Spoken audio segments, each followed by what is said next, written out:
Olá, paz e saúde para você e toda a sua família. Eu sou o pastor Gilmar e esse é o devocional comunitário no livro de Atos dos Apóstolos, uma iniciativa da equipe de missões da Terceira Igreja Presbiteriana Renovada em Belo Horizonte. E você também pode acompanhar o nosso trabalho pelo YouTube, pelo Instagram e pelo Facebook. 3 Renovada BH, uma família comprometida a ajudar. Vamos aprender juntos sobre a palavra de Deus? E passando por Anfípolis e Apolônia, chegaram a Tessalônica, onde havia uma sinagoga de judeus. E Paulo, como tinha por costume, foi ter com eles e por 3 sábados disputou sobre as Escrituras, expondo e demonstrando que convinha que o Cristo padecesse e ressuscitasse dos mortos. E esse Jesus que vos anuncio, dizia ele, é o Cristo.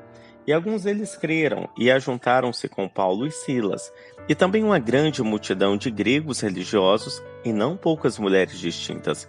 Mas os judeus desobedientes, movidos de inveja, tomaram consigo alguns homens perversos dentre os vadios, e ajuntando o povo, alvoroçaram a cidade e assaltaram a casa de Jason, procuravam tirá-lo para junto do povo. Porém, não os achando, trouxeram Jason e alguns irmãos à presença dos magistrados da cidade, clamando: estes que têm alvoroçado o mundo chegaram também aqui, os quais Jason recolheu. Todos esses procedem contra os decretos de César, dizendo que há outro rei, Jesus. E alvoroçaram a multidão e os principais da cidade que ouviram essas coisas. Tendo, porém, recebido satisfação de Jason e dos demais, o soltaram. O texto de hoje está em Atos dos Apóstolos, no capítulo 17, do versículo 1 ao versículo 9.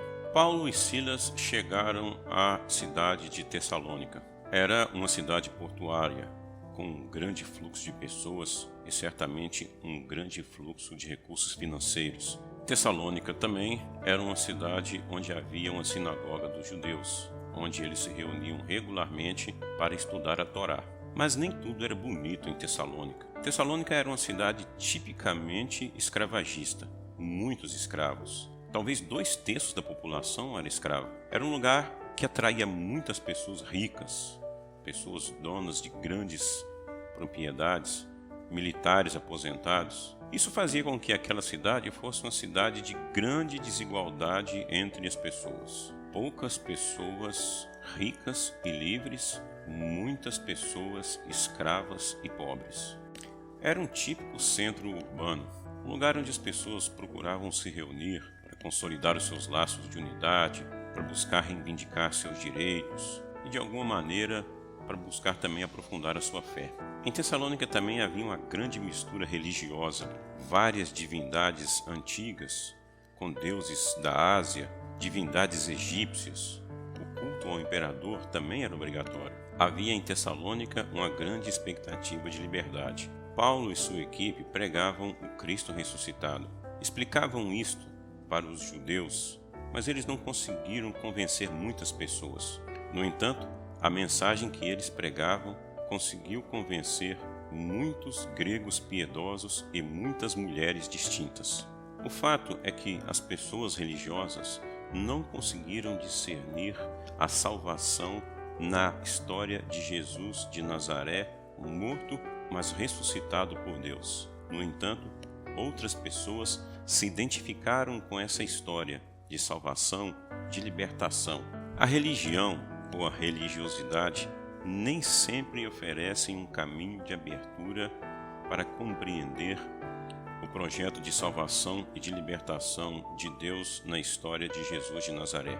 Lucas diz que alguns religiosos, movidos de inveja, começaram a espalhar boatos errados e a fazer acusações infundadas contra aquele grupo de pessoas que faziam parte da equipe missionária de Paulo. Provérbios capítulo 14, versículo 30, diz que a paz de espírito dá saúde ao corpo, mas a inveja destrói como câncer. E não destrói apenas o invejoso, destrói os relacionamentos das pessoas que estão próximas a ele, destrói uma família, destrói uma igreja, destrói uma comunidade, destrói uma sociedade. Tiago, capítulo 3, versículo 16 diz: pois onde há inveja e egoísmo, há também confusão e todo tipo de coisas más. E por mais que aquelas pessoas se reunissem aos sábados para estudar a Torá, os profetas, os escritos, a inveja em seus corações impedia aquelas pessoas de conhecerem realmente qual era a vontade de Deus.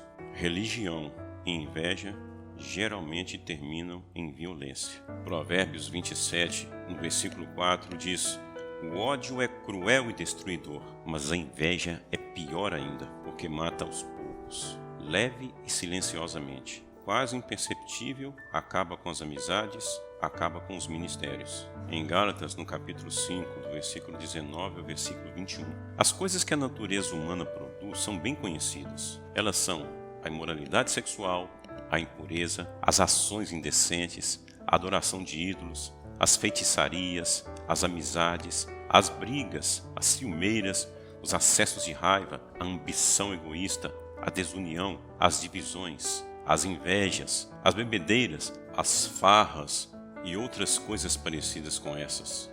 Repito o que já disse: os que fazem essas coisas não receberão o reino de Deus.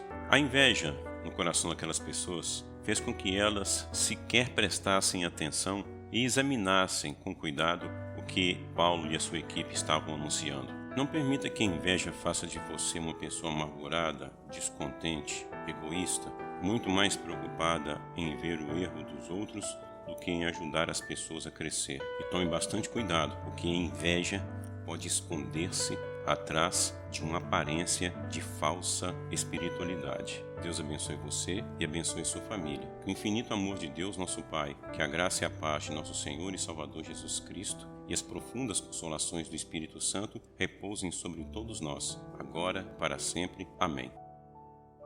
Ajudem-nos a divulgar este trabalho. 3 Renovada BH, no YouTube, no Facebook e no Instagram. Uma família comprometida a ajudar.